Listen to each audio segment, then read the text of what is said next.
This morning, we will be starting our new series na pinamagatan natin, Upside Down Kingdom. Sabi sa tabi mo, Upside Down Kingdom. Upside down kingdom. Yan. So, ang subtitle natin ay Lead Humbly. Sabi sa tabi mo, Lead Humbly. Lead humbly. Nakikinig po ba? Ayan. So, mamaya pa i-explain natin bakit upside down. Ano? Ano yung kinalaman ng bakit yung kingdom natin upside down? Now, so punta tayo sa pag-aalala natin sa 2 Chronicles chapter 17. So sabi dyan, Jehoshaphat, his son, succeeded him as king and strengthened himself against Israel. So si Jehoshaphat ay isa sa mga hari na sa lahi ni Haring David. Ano? So kung familiar kayo sa story sa Old Testament, nung ang pumalit kay Haring David, yung anak niya na si Haring Solomon, pero after ni Haring Solomon, yung kingdom nahati sa dalawa. Nagkaroon ng Northern Kingdom at Southern Kingdom. Yung Southern Kingdom, tinawag na Judah, Kingdom of Judah. No? So nakuha natin, yung Israel, yung bansang Israel, naging dalawa. Yung Southern Kingdom, Kingdom of Judah. Yung Northern Kingdom, Kingdom of Israel. Ano? So, kaya dito, si Jehoshaphat, siya yung king sa Judah. Siya na yung naging king sa Judah. Tapos yung sabi niya, he strengthened himself against Israel. Kasi nung panahon nila, yung Northern Kingdom at Southern Kingdom, may mga panahon na magkaaway, may panahon na magkalaban. Ano? So, si Jehoshaphat, hari siya sa Judah, sa South. Kalaban niya yung Israel sa North. Ano? Sa inyong istorya niya. Tapos he stationed troops in all the fortified cities of Judah and put garrisons in Judah and in the towns of Ephraim that his father Asa had captured. No? So, binibigyan lang tayo ng background story ni Jehoshaphat. Tapos, binigay siya ng description. Sabi sa verse, support the verse. The Lord was with Jehoshaphat because he followed the ways of his father David before him. Ano? Ang standard nila ng mga hari, si Haring David. Masusundan natin? Ano? So, sinusukat dito sa 2 Chronicles, sinusukat dyan yung sino yung matinong hari, sino yung hindi matinong hari. Ano? Tapos ang standard, para masabi na yung hari ay matino, si Haring David. Ano? So si Jehoshaphat, siya ba'y matino? Hindi. Matino. Ano? Bakit daw siya matino? Sinamahan daw siya ng Lord. Bakit siya sinamahan ng Lord? Kasi he followed the ways of his father David. Sinundan niya yung faith, sinundan niya yung ways, sinundan niya yung standard ni Haring David. Sinundan niya yung lifestyle ni Haring David. Ano ba yung lifestyle ni Haring David? Siya daw yung, si Haring David, ang description sa kanya, he is a man after God's own heart. Ano? Si Haring David, siya yung hari na hinahabol niya yung puso ng Lord, sinusunod niya yung puso ng Lord, tapos yung heart niya sumusunod sa Lord. Ano? Tapos, ang description kay Haring Jehoshaphat, sinusundan na yun. Ano? So doon sa katabi mo, sumunod tayo. Sumunod tayo. Ano? Kailangan po, maintindihan natin, hindi ito yung pinaka-topic natin, pero maintindihan natin na kailangan meron tayong sinusundan. Ano? Tanong katabi mo, may sinusundan ka ba? Sumunod ka ba? Ano? Kailangan meron tayong sinusundan. At ang sinusundan natin, yung mga sumusunod sa Lord. Ano? Yung mga naglilingkod sa Panginoon. So, huwag mo susundan yung mga bad example. Huwag mo susundan yung mga ordinary. Huwag mo susundan yung mga common people. Ano? Humanap ka ng tao na susundan, na yung tao na to sumusunod sa Lord. Nakuha natin? Tapos, habang sumusunod tayo sa Lord, sa paglaon, habang sumusunod tayo sa Lord, may mga tao din na susunod sa atin. Gagayahin tayo. Ano? Pwedeng alam mo, pwedeng hindi mo alam. Pero, may tumitingin sa'yo, sinusundan ka. Ginagaya ka. Gusto ko yung tao na yun. Ano, gusto ko si Ate Vera. Yan. Gusto ko si Teacher Vera. Gusto ko si Tita RG. Kasi sumusunod sila sa Lord. Ano? Pwede hindi mo alam, pwede alam mo, pwede aware ka, pwede hindi ka aware, pero habang sumusunod ka sa Lord, dahil meron pa sinundan na tao, darating ang panahon, may mga tao naman na sa'yo susunod. Ano? Kaya po, yung binibuild natin yung mga spiritual habits, yung pag-memorize numbers, yung pagbabasa ng Bible, pag-pray, kasi doon tayo lalalim sa Lord, doon tayo lalalim sa relationship natin sa Panginoon.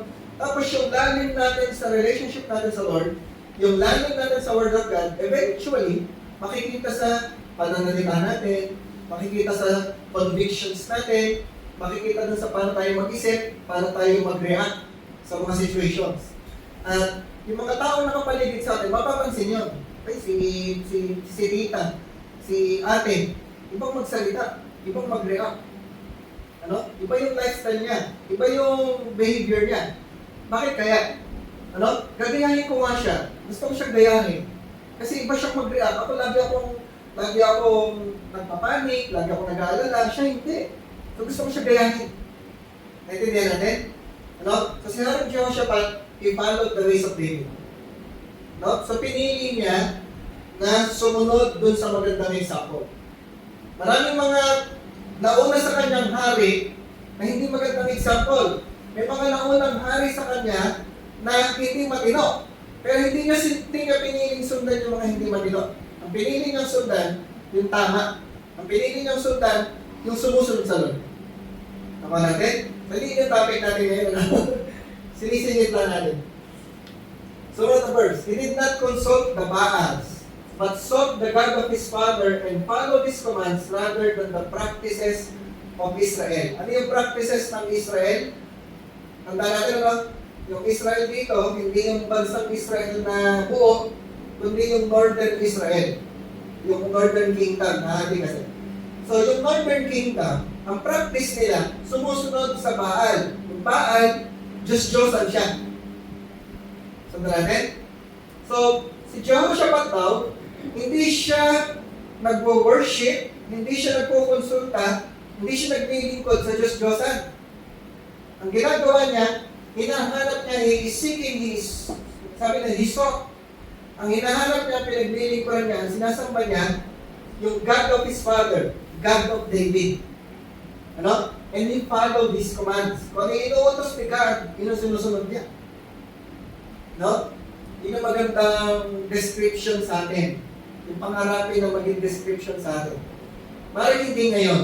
Ano, okay lang na hindi ngayon.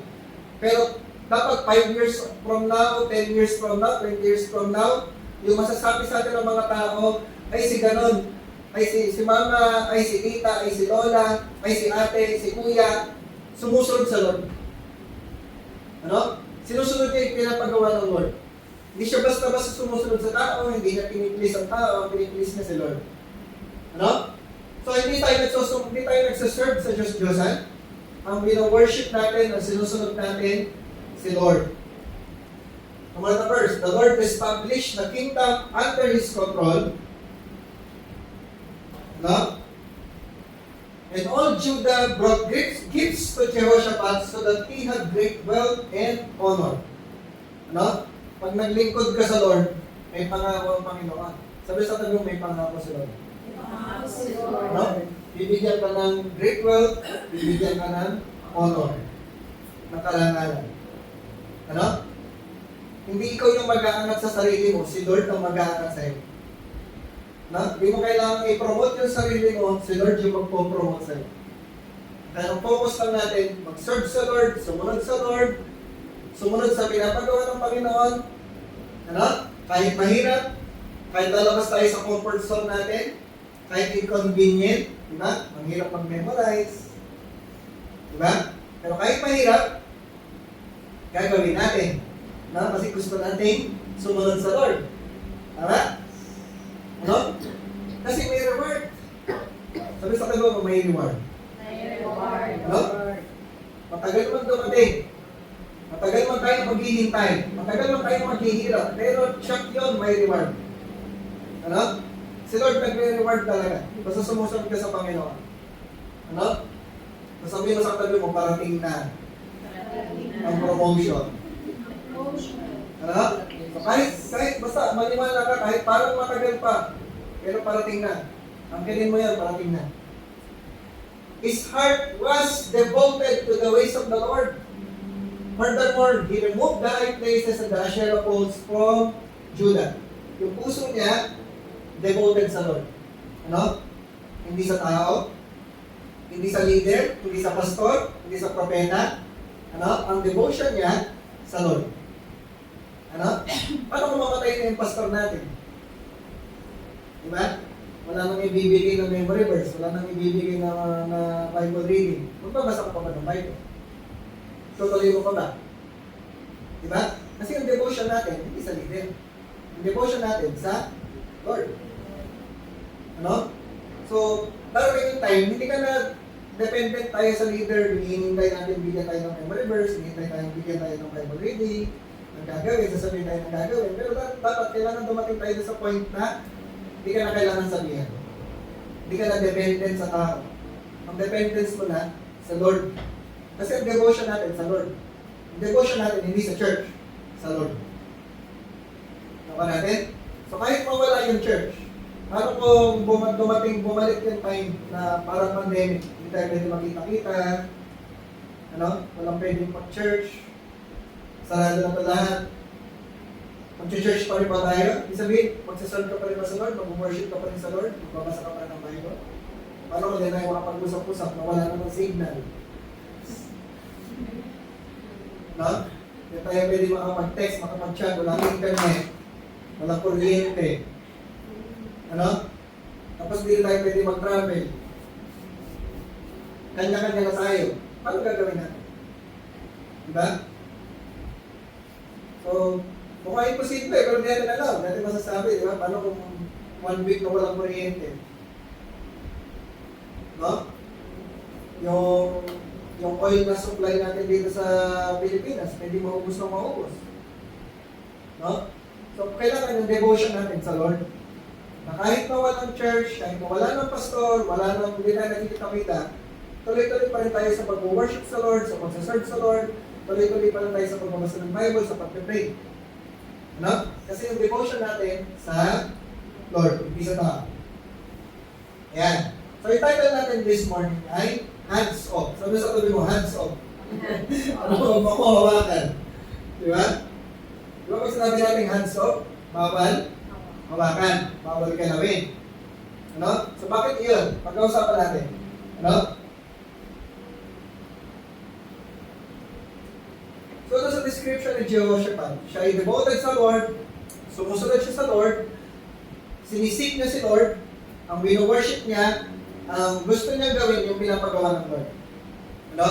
Kahit yung paligid niya hindi sumusunod sa Lord, siya, ang commitment niya, ang decision niya, maglingkod sa Lord. Sabi sa tulong, maglingkod tayo sa Lord. Ano?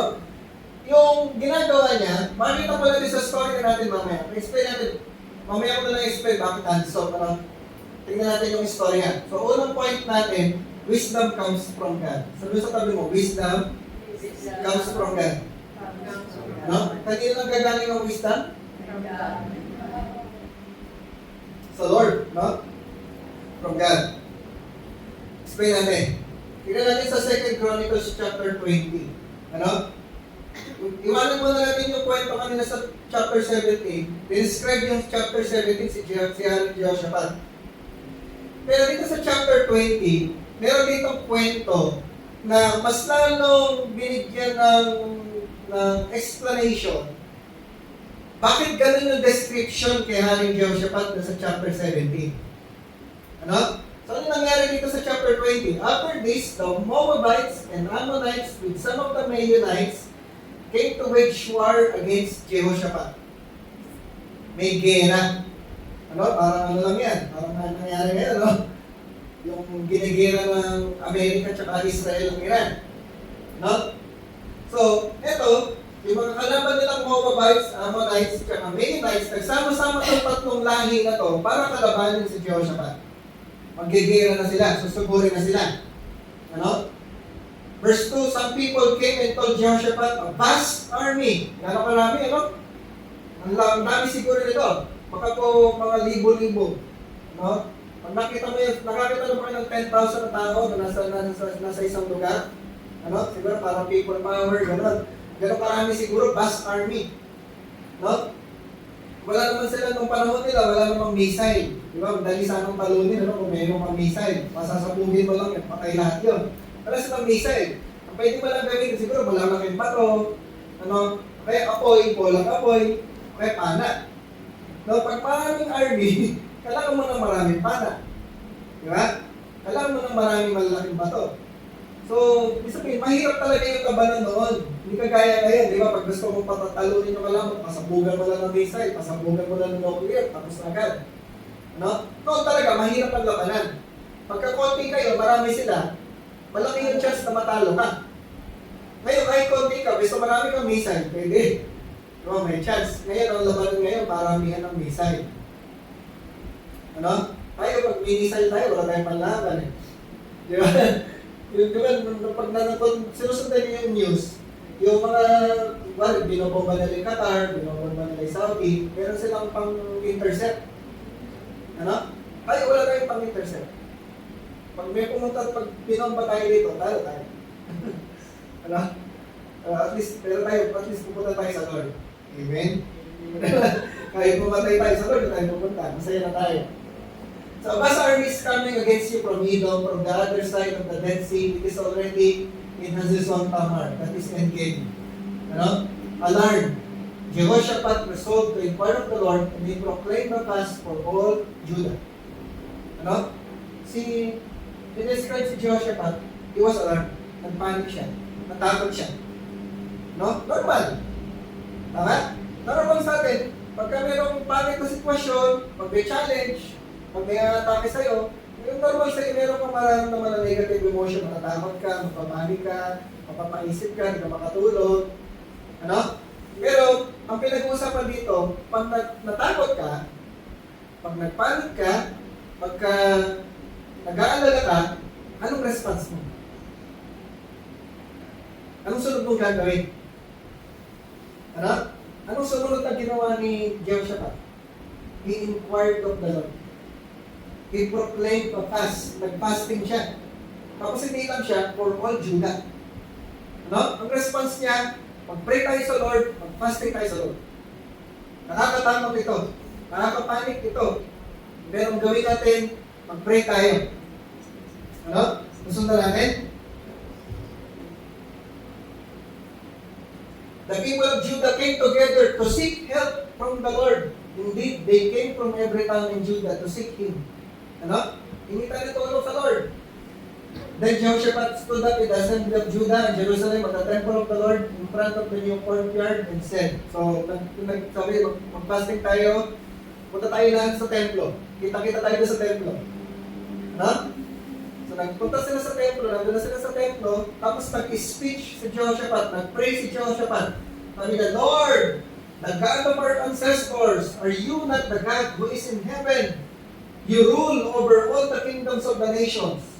Power and might are in your hand, and no one can withstand you.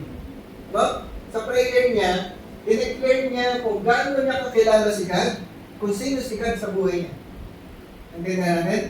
Kaya importante ko, kaya tayo nagbabasa ng Bible para makilala natin si God. Sabi sa tabi mo, basa tayo Bible. Kasi para makilala natin si God, para yung God na sinasamba natin, yung God na pinapanalangin natin, kilala natin.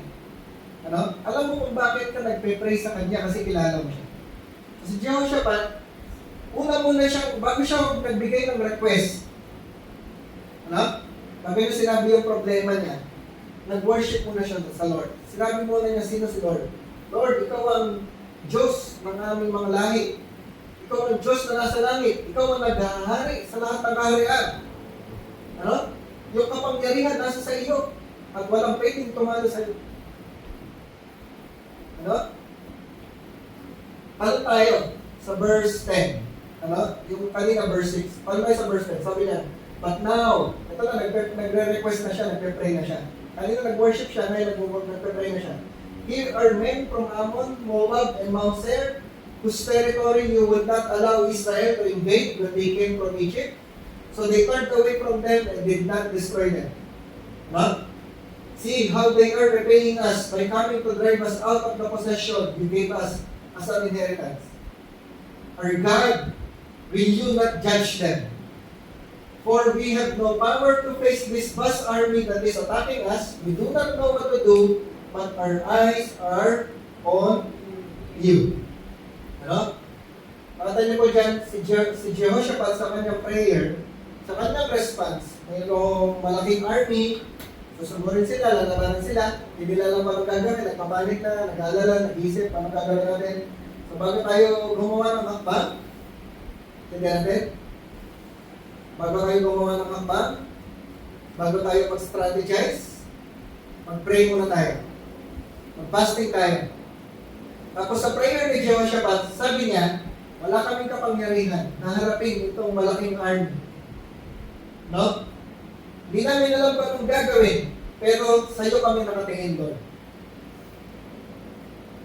Nakikita natin? Yung pinag-uusapan natin dito, yung dependence ni Jehoshaphat sa Lord. Yung kanyang humility. Sabi sa tabi mo, humility. Humility. Ano? Hindi niya pinagmalaki yung, kaya ko itong labanan. Hindi, kaya ko itong talunin. Hindi, magaling ako, matalino ako. Hindi, marami akong pera. Hindi, kaya, malakas ako. Hindi ganun yung sinabi niya. Sabi niya sa Lord, Lord, wala akong pangyarihan. Hindi namin ito sa kayang talunin. Mahina kami. Lord, hindi namin alam anong gagawin namin. Pero sa iyo kami nakatingin. Sa iyo kami umaasa. Ano? Di ba, ang ibig sabihin ng pag sinabi natin, Lord, sa iyo ako nakatingin. Ibig sabihin ko, Lord, sa iyo ako umaasa. Sa iyo ako nakadepende. Ano? So, minsan po tayo, kumbaga, meron si Jehoshaphat na meron siyang humble confession. Inamin niya. In humility, yung pag tayo po ay humble, inaamin mo, mahina ako. Hindi ko alam gagawin ko. Sa iyo ko titingin doon. Sa iyo ko haasa. Sa iyo ko didepende. Ano?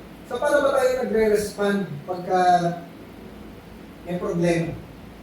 Paano tayo nagre-respond pagka may pangit na sitwasyon? Paano tayo nagre-respond pag may challenge? Paano tayo nagre-respond pag nahihirapan na tayo? Ano? Pag may dumating na problema, paano tayo nagre-respond? Kaya ngayon, tumataas yung gasolina, tumataas yung pamasahe, tataas yung, marami pang magtataasan. Yung height na lang natin ang di tataas. Ano? Dami na itataasan. Paano tayo mag-respond? Ano? Pwede tayo mag-respond, di ba, minsan yung una natin, or kahit sa mga simple decisions lang. Kahit yung mga simple decision lang. Paano tayo nagde-decide? No? Pwede natin gawin ni Jehoshaphat, pwede niyang mag-analyze, strategize, no? Gamitin niya yung sarili ng isip. Alam ko lang gagawin ko dito, ganito gagawin ko. Pwede siya magplano. Ito isipin ko. Or, yung isang paraan yun, or yung isa naman, magpapanik, di ko alam gagawin ko, ganyan. Paano na? No, wala nang mangyayari sa na, mamamatay na tayo. No? Yung isa, pwede mong gamitin, yung mag-isip ako, magpaplano ako, yung isa naman, magpapanik. Ano? Paano tayo nagre-respond? Si Jehoshaphat, ang godly wisdom, ano? Sabi mo sa tabi mo, godly wisdom.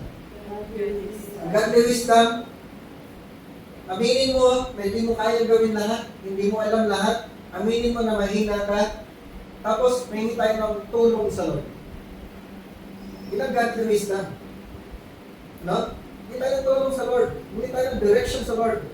Lord, guide me. Lord, sa'yo ko titingin, tulungan mo ako. Bago ka mag-decide, bago ka magplano, bago maisipin yung next mo na hakbang, pray ka muna. Sabi sa tayo mo, pray ka muna. Seek mo muna si Lord. Diba? Magtanong mo muna sa Lord. Lord, ano ba magandang gawin? Lord, ano ba magandang, anong next ko na gagawin? Bigyan mo ako ng direction, bigyan mo ako ng wisdom, bigyan mo ako ng tamang kaisipan. No? Bigyan mo ako ng word na magiging guide ko dun sa next ko gagawin. Natindihan natin? Ano? Pag tinignan niyo po yung istorya niyan, nagpadala si Lord ng propeta. Ano? Nag-pray sila, Nagpadala si Lord ng propeta, nagbigay si Lord ng instruction, ng assurance sa kanila. Nasundan po natin? Ano? So, kailangan po natin tandaan, God is not silent when we seek Him. Ano? Hindi tahimik ang Lord pag hinanap natin sa Lord. Hindi tahimik ang Lord pag nagtanong tayo sa Lord. Hindi tahimik ang Lord pag nag-pray tayo sa Lord. Sabi sa Lord, God is not silent. Ano? Pangalawa, divine wisdom comes in moments of humility. Divine wisdom dumarating sa panahon na nag-humble tayo. Dumarating ang wisdom ng Lord sa panahon na umaamin tayo sa limitation natin. Pag inamin mo na mahina ako, hindi ko kaya gawin lahat, hindi ko alam lahat, meron akong hindi nakikita, meron akong hindi alam, meron akong na hindi ko kayang gawin lahat, ano? Baka ako magkamali, kaya hihingi ako ng tulong sa Lord. So yung wisdom na nanggagaling sa Lord, dumarating sa life natin pagka humble tayo. Sabi sa tabi mo, humble lang tayo. Ano? Yung guidance ng Lord, nire-release kapag tayo po ay dependent sa Lord. Pag totoo tayo dependent sa Lord. Ano? Nagbibigay siya ng wisdom, nagbibigay siya ng guidance, nagbibigay siya ng direction, sumasagot ng Lord pag nagpe-pray tayo at humihingi tayo ng tulong sa Lord. Sundan natin? Ano? So, kailangan natin ng direction ngayon. Kailangan natin ng wisdom ng Lord. Kailangan natin ng knowledge, ng guidance, kung anong next natin gagawin. Sa ministry, sa church, sa family, sa career, sa personal life natin, sa mga problema natin, sa mga relationships, ano? Kahit anong area ng life mo. Kailangan mo ng direction ng Lord. Kailangan mo ng guidance ng Lord. Ano? Reminder natin sa sarili natin, wisdom comes from God. Ano? So, wisdom comes from seeking, asking, and listening.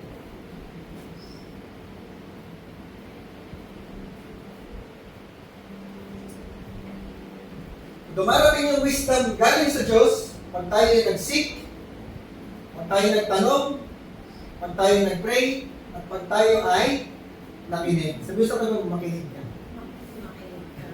Ano? Ang matalino, kailangan tandaan, ang matalino, hindi yung walang tanong. Kaya? Hindi yung walang tanong. Parang iniisip natin, ang isip ng mundo, pag wala kang tanong, ay, galing mo naman, talino lang. Hindi gano'n. Ang totoong matalino, yung maraming tanong. Yung tanong ng tanong. Ano? Yung, Lord, anong gagawin ko? Ano ba tama? Ano ba mas baka mali yung iniisip ko? Ano, yung mas maraming tanong, yun yung mas matalino. Hindi po kaya? Ako, hindi lang tayo nagtatanong, makikinig tayo. Ano, minsan kasi, yung tanong ka nga ng tanong, tatanong ka sa Lord, pero pag sinabi naman ng Lord yung dapat mong gawin, ayaw mo naman makinig, ayaw mo naman sumunod. Sabi sa tabi mo, makinig tayo. Sumunod tayo. Ano? So pag binibigyan tayo ng instructions ng Lord, minsan sinasabihan na tayo ng dapat natin gawin, sinasabihan na tayo ng kung ano yung next step natin, kaya lang problema, minsan matigas ulo natin, ayaw natin makinig, ipipilit natin yung kala natin tama. Ano? Sabi mo sa katabi mo, humble lang tayo. Ano? So, ayan, tuloy natin. Second point natin. The battle is the Lord's. Sabi mo sa katabi mo, the battle is the Lord's. Ano? He said, sabi sa verse 15, he said, listen, ito yung sabi ng propeta, ano? Di ba, may nagpadala siya ng propeta? Sabi ng propeta, listen, King Jehoshaphat, and all who live in Judah and Jerusalem, this is what the Lord says to you. Ano? Ito sinasabi ng Lord sa atin, do not be afraid or discouraged because of this vast army, for the battle is not yours, but God's. Ano? Hindi sa iyong laban, ito ay laban ng Diyos. So, natin, so huwag tayong matakot pag may problema, pag may challenge, pagka hindi natin alam ang gagawin, huwag tayong matakot kasi hindi natin ito laban to ng Diyos. No? Sarap naman nun. Diba? Pag may problema ka, hindi mo kailangan problemahin kasi problema yun ng Diyos. Pag may kakulangan ka, hindi mo yung kailangan isipin kasi si Lord yung magpo-provide mo kulang. Kasi yung laban, hindi mo laban. Sabi sa mo, hindi mo laban to. Hindi mo laban. No, laban to ng Lord. The battle is the Lord's. No? Tomorrow, march down against them. They will be climbing up by the pass of Ziz, and you will find them at the end of the gorge in the desert of Jeruel. No? You will not have to fight this battle. Hindi mo kailangan lumaban.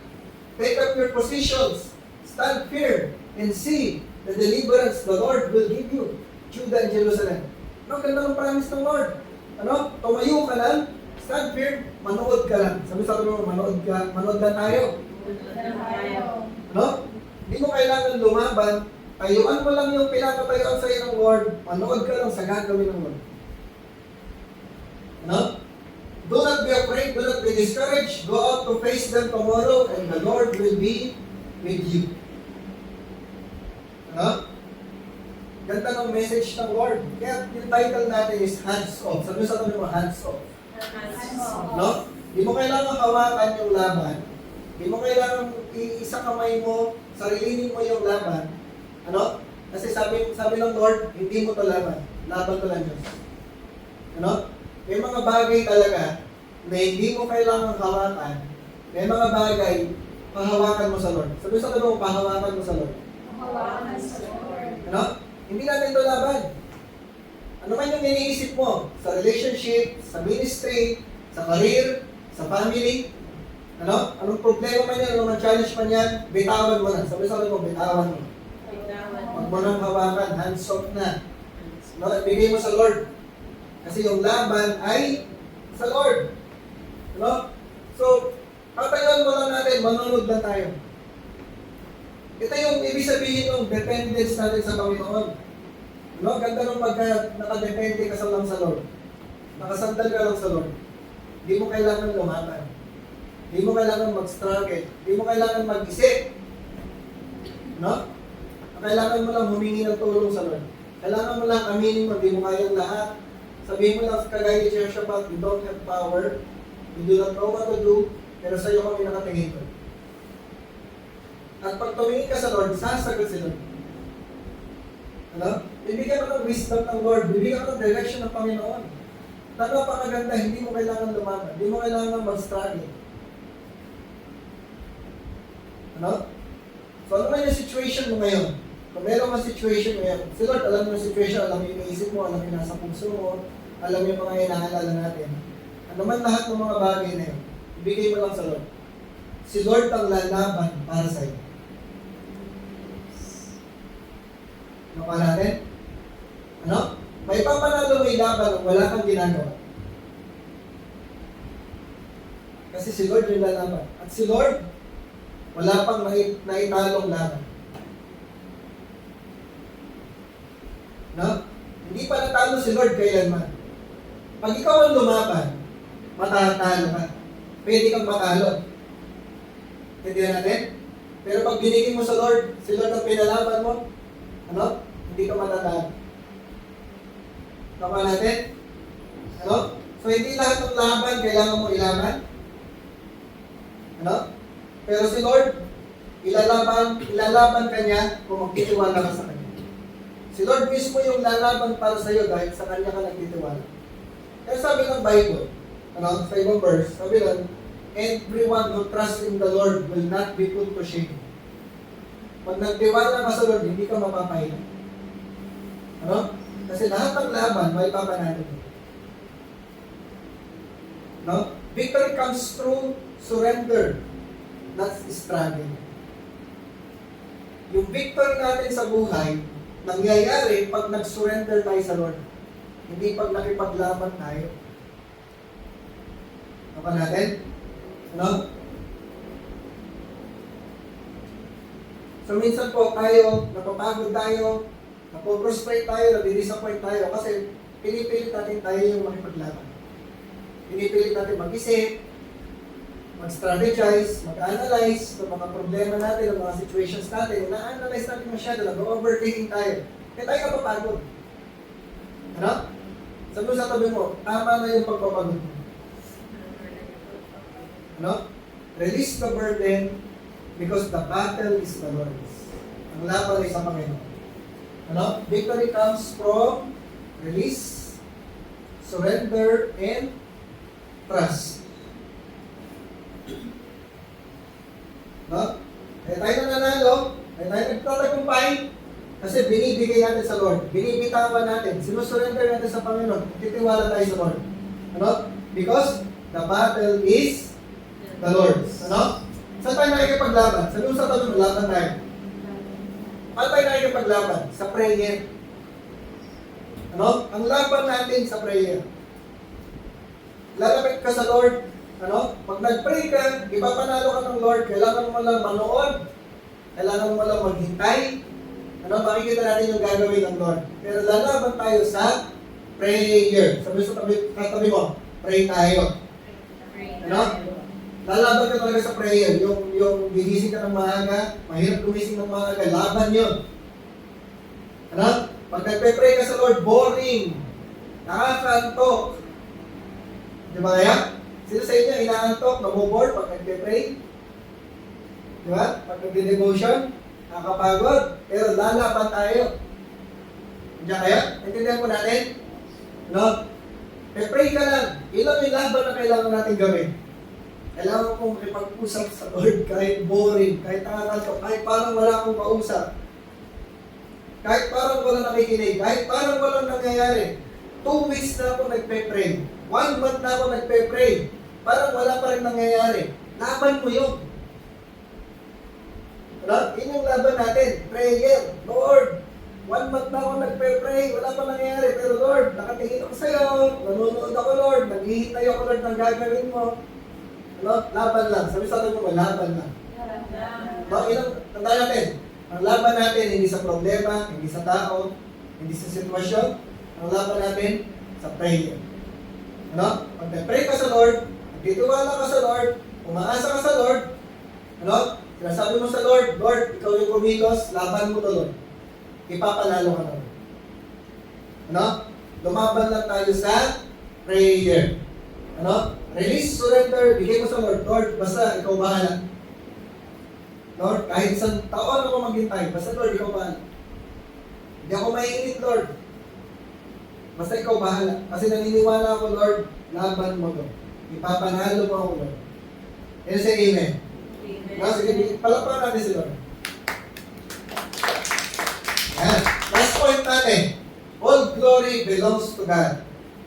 All glory belongs to God. So, hands off tayo kasi yung wisdom nang gagaling sa Panginoon, ano? Yung laban ay sa Panginoon, yung glory sa Panginoon din. So, anong ginawa nila? Ano? Nagbigay na ng promise si Lord, sumagot na si Lord, the battle is the Lord's, hindi mo kailangan lumaban, pero tumayo kayo, umarap kayo sa kalaban, panoorin niyo yung gagawin ko. Ano? So, anong ginawa nila? After consulting the people, Jehoshaphat appointed men to sing to the Lord and to praise Him for the splendor of His holiness as they went out at the head of the army, saying, give thanks to the Lord, for His love endures forever. Pag-assign siya ng mga singers, ng mga instrumentalists, para aawit sa Lord, magpupuri sa Panginoon, magpapasalamat sa Lord. Ano? Hindi pa tapos yung laban, hindi pa nagsisimula yung laban, anong ginagawa nila? Papasalamat na. Ano? Hindi pa, haharap pa lang sila sa kalaban, magsisimula pa lang yung gera, magpuri tayo sa Panginoon, umami tayo sa Panginoon, mag-worship tayo sa Lord. Ano? Ganyan po dapat yung response natin pag may problema. Magpupuri pa rin ako sa Lord kahit may problema. Haharap ako sa problema na nagpupuri sa Lord. Haharap ako sa problema na nag-worship sa Lord. Haharap ako sa problema na nagpapasalamat sa Lord. Ano? Tama natin? Tapos, tingnan mo ano nangyari. As they began to sing and praise, habang umaawit sila, habang nagpupuri sila, the Lord set ambushes against the men of Ammon and Moab and Mount Seir who were invading Judah, and they were defeated. Ano? Habang sabi ng Panginoon sa kanila, tumayo na kayo, panoorin niyo yung gagawin ko. Hindi na sila tumayo, hindi na sila nanood, nagpuri sila sa Panginoon.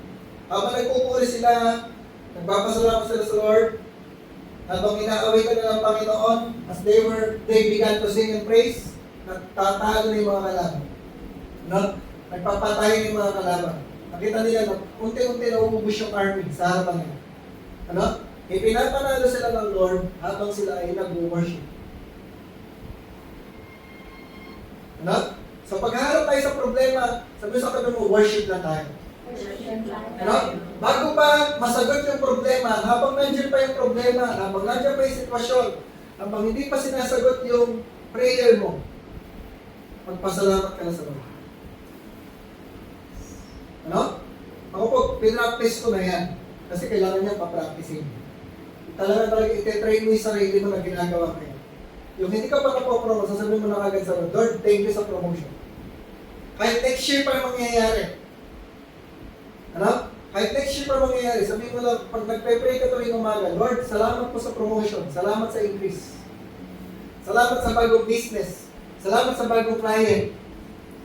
Ano? Hindi pa nangyayari, nagte-thank you ka na sa Lord. Ano kanya? Ano? Lord, salamat sa bagong bahay at lupa. Salamat sa bagong sasakyan. No? Dito sa church, Lord, salamat sa mga bagong leaders, mga bagong disciples sa church. Hindi pa nangyayari, pinagpapasalamat ko na sa Lord. No? Kasi nga, all glory belongs to God. So, nanalo sila.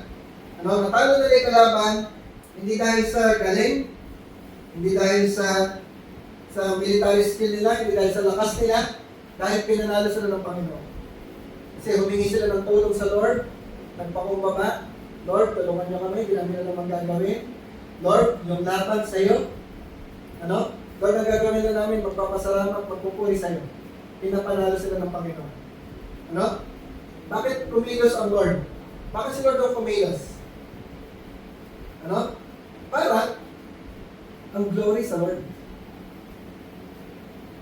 Diba natin? Ano?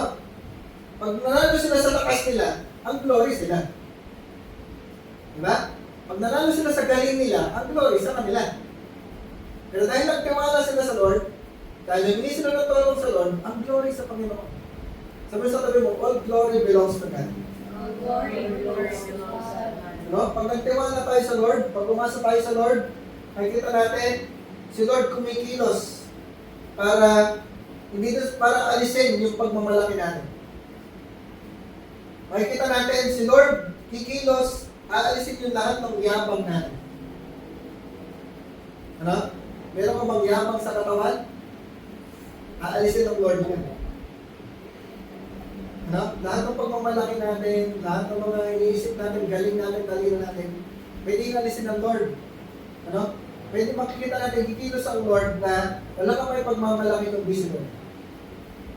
Wala ka may pagmamalaki ng busy ka. Ano? So, pag nakita natin kumilos ang Lord, nakita natin yung ginawa ng Panginoon, mas nagiging malalim yung worship natin.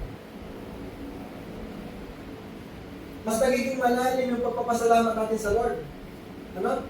Basta kung naibabalik yung glory at honor sa Lord. Lord, ikaw lang talaga yung karapat-dapat ng papuri, ng pasalamat. Ikaw lang yung napakalagang.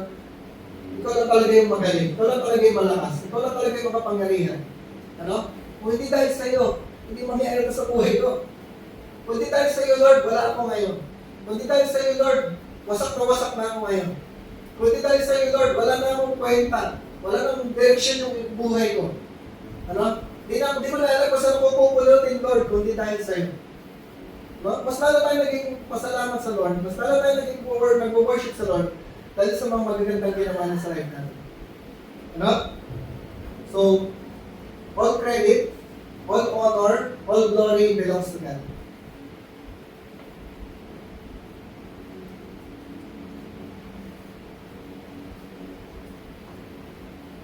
Lahat ng credit, lahat ng honor, lahat ng glory sa Panginoon. Nasa mo sa tabi mo, all glory belongs to God. No? So, ang wisdom, kaya tayo magtitiwala sa Panginoon, kaya tayo umaasa sa Lord, ano? Kasi yung wisdom na nagaling sa Lord. Yung laban sa Lord. Ano? At ang glory, lahat ng glory sa Panginoon. Ano? Pamulang verse natin. Matthew chapter 23 verse 12. Yun yung ating memory verse. Sabi mo, memory verse. Diba? Madali lang yan. Matthew 23:12. For those who exalt themselves will be humbled, and those who humble themselves will be exalted. Ano? Kaya ang pangalan ng series natin ay Upside Down Kingdom. Kasi sa world, gusto mo tumaas, itaas mo yung sarili mo. Ano? Pero sa kingdom ng Panginoon, kamaligtaran. Ano? Gusto mong tumaas, magpakumbaba ka. Ano? Gusto mong ibaba ka ng Lord, pag nagmataas ka, ibababa ka ng Lord. Ano? Kaya upside down sa kingdom ng Panginoon. Yung mga nagmamataas, ibababa ng Lord. Yung nagpapakababa, itataas ng Lord. Ano? Baliktad, upside down. Naintindihan natin? Ano? Paano kaya nangyari? Kung yung kingdom ng Panginoon, baliktad yung operation, reverse. Ano? Kaya upside down kingdom. So si Lord, nagwa-warning sa atin, si Jesus Christ, binawarn tayo na pag tayo yung nagmataas, ano? Meron talagang normal sa ating mga tao na magmataas, magmagaling. Ano? Kasi ayaw natin matalo. Eh, wala namang kwenta yun, mas magaling ako dyan. Wala kayo sa lolo ko. Yan. No? Inisip natin, mas alam mo ngayon. Ano naman yan? Ano? Kaya-kaya ko naman yan, dali-dali yan. Kung ako sana nandyan, baka mas magaling pa ako dyan, mas maganda pa yung ginawa ko. Yan? Yung temptation sa atin, magmataas, magmagaling. Ano? Binawarin na tayo ng Lord. Ano? Yung nagmamataas, ibababa ng Lord. Pero yung nagpapakababa, yun ang itataas ng Lord. Ano? Kasi Jehoshaphat, nagpagumpay siya kasi nagpakumbaba. Sabi ulit sa tabi mo, humble lang tayo. Humble lang tayo. Ano? Lord, di namin alam yung gagawin. Wala kami kapangyarihan, pero sa'yo kami nakatingin, sa'yo kami umaasa, Lord. Kaya tinaas siya ng Lord. Naipanalo niya yung laban kasi nagtiwala siya sa Panginoon. Paano kung nagmagaling siya? Ano kaya yung kwento? Diba? May iba yung kwento. Kung nagmagaling siya, kung nagmataas siya. Ay, kaya-kaya ko yan. Kung kaya gano'ng karami yan. Talong-talo ko yan. Galing ko na to. Ang talino ko na to. Sa talino ko na to. Sa galing ko na to. Kaya-kaya ko yan pangyayari. Diba? Dalawa lang pwede mangyari. Pwede siyang manalo, pero magmamalaki siya. Diba? Imbis na mag-glorify si Lord, siya magaling. Or mapapahiya siya. Matatalo siya. No? So hindi yung gusto ng Lord. Kaya gusto ng Lord, magpakumbaba tayo. Parang glory sa Panginoon. Ano? Gusto ng Lord, magpakumbaba tayo para may panalo tayo ng Lord. Ano mang laban yung dumating sa buhay natin, kaya natin ipanalo basta tayo yung nagpapakumbaba. Tindihan po natin? Ano? In greatness sa kingdom ng Panginoon, if you want to be great in the kingdom of God, nakukuha po yun sa humility. Sa pagpapakumbaba. Ano? Wala tayong dumating tayo na sa punto, kailangan po dumating tayo sa punto yung isipan natin na wala akong may pagmamalaki sa Lord. Wala akong kaya pagmalaki sa Lord. Kahit po yung ginagawa natin sa church, kahit yung paglilingkod natin sa Lord, hindi natin yung may pagmamalaki sa Panginoon. Hindi natin pwede sabihin ako, meron akong ganong mindset before. Lord, nag-serve ako sa iyo. Lord, nag-preach ako. Lord, nagtulong ako ng Word of God. Ano? Pero totoo pala, hindi kayo pwede pagmalaki sa Lord. Hindi ko pwede sabihin sa Lord, Lord, nag-serve naman ako sa iyo ah. Sabi sa tabi mo, wala tayong pagmamalaki sa Lord. Kahit yung nakapag-serve tayo sa Lord, nakapag-preach tayo, nakapaglingkod tayo sa Panginoon, pasalamat lang yun. Lord, salamat, binigyan mo akong opportunity makapag-serve sa iyo. Lord, salamat, binigyan mo ako ng opportunity makapag-preach ng Word of God. Lord, salamat, binigyan mo ako ng lakas. Buo pa rin ako, nakakapagturo pa rin ako, nakakapag-share pa rin ako. Salamat, Lord. Ano? Kasi anytime, pwede kang alisin ng Lord. Anytime, pwede kang palitan ng Lord. Kaya dapat sabi sa tabi mo, humble lang tayo. Humble lang tayo. Ano? Nang dumating man yung time na sabihin sa akin ng Lord, tumigil ka na, mag-janitor ka na lang, maglinis ka na lang ng church. Sabi ko lang sa Lord, Lord, thank you sa opportunity na binigay mo sa akin. Ngayon, Lord, thank you. Maglilinis na lang ako. Dito na kailangan mag-prepare ng main lesson every Sunday. Pahinga na ako, tagalinis na ako ng church. Humble lang. Ano? Yung pwede sabihin na, Lord, ano ba naman yan? 10 years ako nag-preach, tapos aalisin mo pa, kapaldan mo. Diba? Ano po kaya? Okay, pwede pang malaki sa Lord. O ano lang ipagawa sa atin ng Lord, hindi gagawin natin. Kung sabihin naman ng Lord na tumigil ka na, yes Lord, thank you Lord. Mahinga na ako. Thank you sa opportunity na ginamit mo ako ng panahon noon. Kung pinamahinto mo na ako ng Lord, thank you Lord. Okay lang Lord. Ako po natin. Sige po tayo lahat. Hinatulog po tayo. Yes. No? Ang sarap po na pagka nagtitiwala ka sa Panginoon. Ano? Pag naglingkod ka sa Lord, pag umasa ka sa Panginoon, ang kagandahan po talaga no. Ang laban mo lang prayer. Ano? Ang ilalaban mo lang prayer. Pero si Lord yung magpapanalo sa'yo. Sa doon sa tayo, ipapanalo ka ng Lord. The battle is the Lord's. Kaya sa doon sa tayo, the battle is the Lord's. No? Manunod ka lang, stand and watch. Manunod ka lang. Ano? Pakita mo yung stand and watch and see the salvation of the Lord. See the deliverance of the Lord. No, maraming kantang ganyan. No? And when I fight on my knees. So battle belongs to God. No? Sabi mga kanta, ano ninyo pa yung mga kanta na yan? Saan kantahin ng mga ganong kanta? Stand and watch and see the salvation of God. No, manunod lang tayo, ipapanalo tayo ng Lord. Ano? Mahirap po yung laban, mahirap yung mga situations na may mga sitwasyon dumating sa buhay natin, mahirap. Ano? Pero lumapit ka lang sa Lord. Hindi ba tayo na manalangin? No, lumapit ka lang sa Lord, alam ng Lord yung mga situations mo sa buhay. Ngayon pa lang, ilaban mo na sa Panginoon. Sige, ilapit mo sa Lord. Sabihin mo sa Lord yung mga situations mo. Mga pinagpe-pray mo sa Lord. Might be your family, your career, your relationships. It might be your ministry. Ilapit mo sa Panginoon. Sabihin mo sa Panginoon, Lord, nire-release ko na. Binibitawan ko na. Binibili ko na sa iyo, Lord. Ikaw na po yung humawak. Alam ko, Lord, ipapanalo mo. Alam ko, Lord, hindi ako mapapahiya. Basta sa iyo ako nagtiwala. Basta sa iyo ako umasa. And even, Lord, right now, ngayon pa lang, ipagpasalamat mo na sa Lord. Sige. Ano man yung situation mo, ngayon pa lang, ipagpasalamat mo na sa Lord.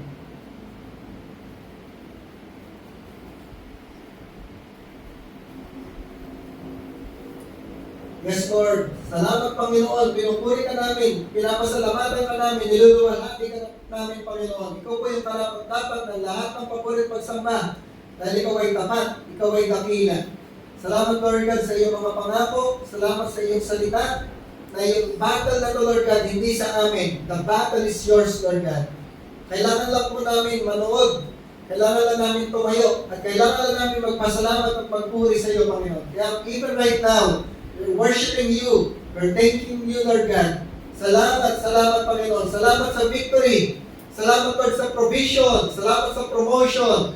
Salamat sa increase. Salamat, Lord God, sa mga magagandang gagawin mo. Salamat sa miracles. Salamat sa healing, Lord God. Pinupuri ka namin, niluluwalhati ka namin, Panginoon. You are worthy of all praises and honor. We give thanks to you, Lord God. There is none like you. Tapat ka sa iyong mga pangako. Ikaw ang in control. Ikaw ang naghahari sa lahat ng bagay. Naghahari ka sa lahat ng bansa. Lord, we pray, Panginoon, yung mga situations na meron kami sa aming mga buhay. Alam namin, Panginoon, ikaw ang may hawak nito, Lord God. Binibitawan na namin ito, Panginoon. Nagtitiwala kami sa iyo, Lord. Bigyan niyo po kami ng wisdom. Bigyan niyo kami ng understanding. Guide niyo po kami, Lord God. Guide niyo po yung mga next steps namin. Para po sa bawat hakbang namin, Panginoon, ikaw ang mag-glorify, ikaw ang mataas, ikaw ang sumikat. Patuloy, Lord God, nagpapakumbaba kami sa inyong harapan. Wala kami may pagmamalaki.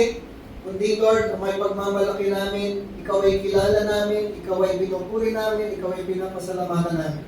Salamat, Lord God, sa opportunity to serve you. Salamat, Lord God, sa opportunity na makapakinig at makapag-aaral ng inyong word. Salamat, Lord God, sa opportunity na makasunod kami sa inyo, makapag-obey kami sa inyo. Thank you, Lord God. We worship you and we honor you. We pray all of this in the name of the Lord Jesus Christ. Everybody say, Amen. Sige po, bigyan natin ng palamas na palakpak sa Lord. Praise